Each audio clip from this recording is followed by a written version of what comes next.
Namo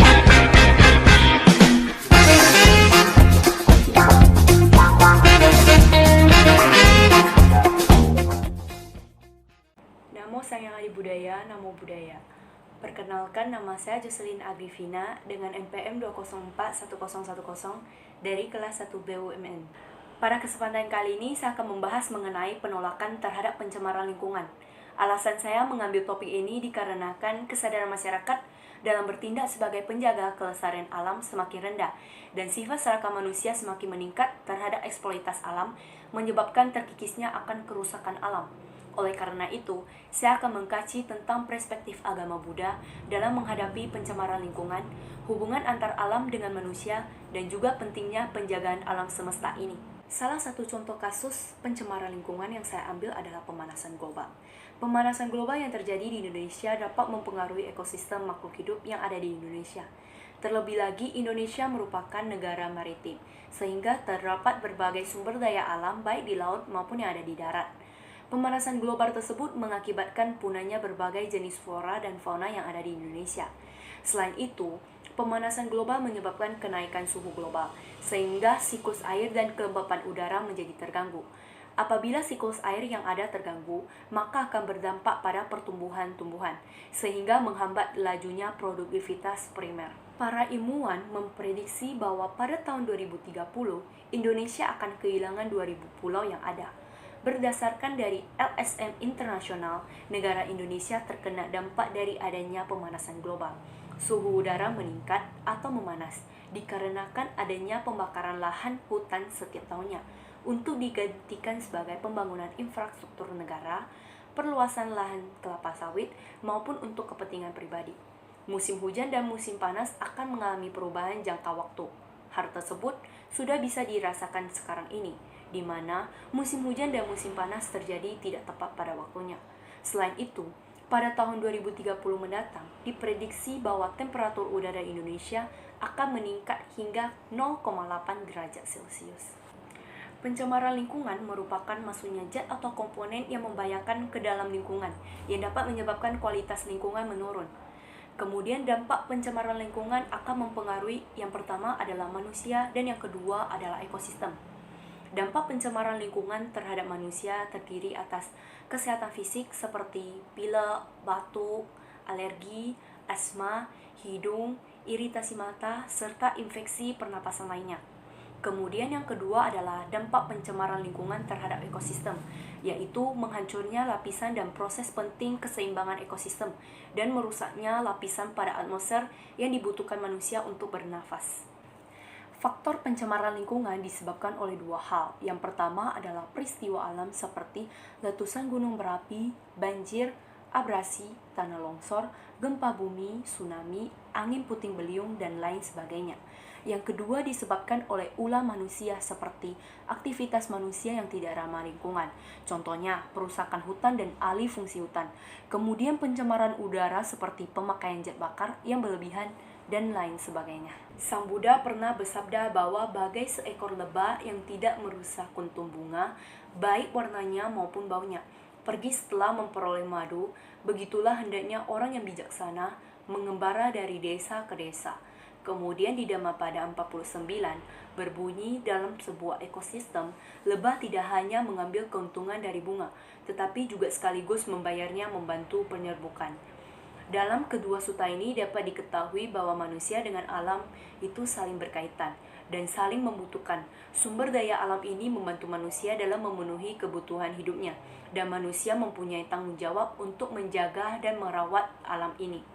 Di dalam Metta Sutta, Buddha pernah bersabda bahwa manusia sangat berkepentingan untuk selalu menjaga kelestarian hutan. Hendaklah sebagai umat Buddha, pikirannya dipenuhi cinta kasih yang tak terbatas menyelimuti seluruh dunia, tanpa kebencian dan tanpa rasa permusuhan apapun. Sehingga solusi yang dapat diterapkan untuk pencemaran lingkungan terbagi atas dua, yaitu yang pertama adalah pencegahan seperti mengurangi pencemar dari sumbernya, untuk mencegah dampak lingkungan yang lebih berat. Kemudian mengurangi jumlah sampah dengan cara recycle, reuse, replace, dan reduce. Reduce merupakan mengurangi penggunaan barang yang memungkinkan terjadinya sampah. Sebagai contoh, Mungkin selama ini kita menganggap sepele terhadap kantong plastik yang kita dapatkan dari toko maupun warung-warung kecil. Apabila dilakukan kalkulasi sebagai contoh, jika setiap orang dalam sehari mendapatkan 2 kantong plastik, maka dalam sebulan saja dia akan mendapatkan 60 kantong plastik. Kalau ada 1.000 penduduk di tempat tersebut, maka dalam sebulan ada 60.000 sampah kantong plastik. Bagaimana kalau dihitung dari jutaan orang? Itu baru dari barang kecil atau kantong plastik, belum menghitung sampah-sampah yang lainnya. Lalu apa yang harus dilakukan? Membawa kantong dari rumah, karena membawa kantong sendiri dari rumah akan sangat mengurangi sampah yang ada. Reuse merupakan penggunaan kembali barang-barang yang terlanjur menjadi sampah. Sebagai contoh, kita sebagai manusia tidak bisa melakukan aktivitas sehari-hari tanpa menghasilkan sampah sedikit pun. Apabila kita telah mempraktikkan reduce dan ternyata tetap masih ada sampah yang kita hasilkan, maka tindakan selanjutnya adalah menggunakan kembali sampah-sampah tersebut untuk keperluan lainnya. Sebagai contoh, kita bisa menggunakan kembali ember yang sudah bocor untuk dijadikan sebagai pot tanaman. Recycle berarti mendaur ulang sampah-sampah yang sudah tidak bisa dipakai lagi menjadi barang-barang baru yang berguna. Kelanjutan dari reduce, kita sudah mengurangi sampah. Reuse sudah menggunakan kembali sampah, dan ternyata masih ada juga sampah yang kita miliki.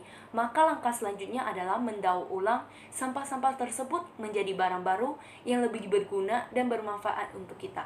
Contoh yang sudah banyak dilakukan adalah daur ulang kertas. Banyak pabrik skala besar maupun kecil yang mendaur ulang sampah kertas menjadi produk baru yang bisa digunakan kembali, baik daur ulang menjadi kertas baru maupun benda lain. Replace berarti mulai melakukan penggantian barang-barang yang tidak ramah lingkungan yang selama ini kita pakai beralih dengan penggunaan barang-barang ramah lingkungan. Setelah mengetahui pengertian dari masing-masing istilah reduce, reuse, dan recycle, maka langkah terakhir adalah replace.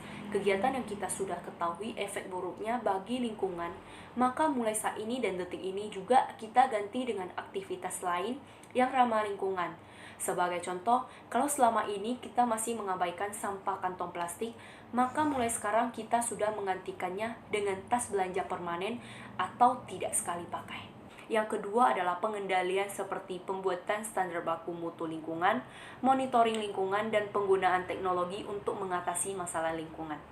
Kemudian di dalam Vinaya bagian Siksaraniya 193 dijelaskan bahwa seorang biksu harus belajar untuk tidak membuang air kecil, air besar, maupun ludah ke dalam air. Dalam kutipan tersebut dapat diketahui Buddhisme mengajarkan bahwa sebaiknya tidak membuang kotoran secara sembarangan agar tidak menyebabkan pencemaran lingkungan.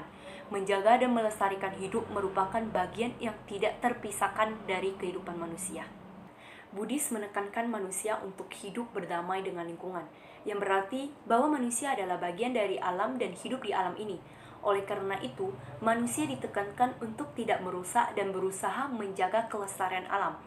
Cara yang sederhana seperti menyadari pentingnya penjagaan alam ini seperti jika kita menghidupkan lingkungan alam, maka lingkungan alam juga akan menghidupkan kita.